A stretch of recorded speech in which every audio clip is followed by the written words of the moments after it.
they will take the votes for the Pope in the Sistine Chapel, but after each vote in the morning and the afternoon, they'll be bussed back to Santa Marta, which is just less than a kilometer away inside Vatican City, under police guard, and they will basically go into Santa Marta and then come out again when they have to go back to the Sistine Chapel to vote. So the experience is completely different than it was about 40, 50 years ago.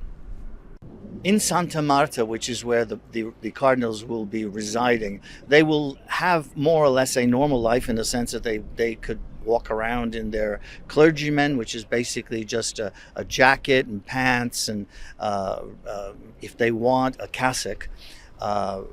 Then they will change into their red garb and then be taken by bus to the Sistine Chapel where they will vote. They will have to continue doing that back and forth every day until a new pope is elected. When they're in the Sistine Chapel, they will be dressed in the way we are accustomed to seeing the way cardinals are dressed for ceremonies such as masses.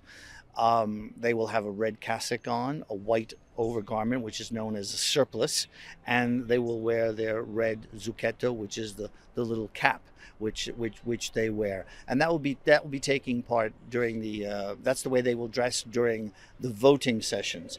When they go back to Santa Marta, most of them will remove this quote-unquote ceremonial garb and just change it into usually just black suits with a priest's collar, and some of them will stay in a black cassock.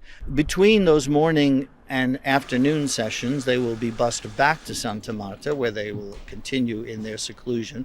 And once in there, they can go back to their rooms, they can rest, they can talk to each other until the afternoon. Then they go back to the Sistine Chapel.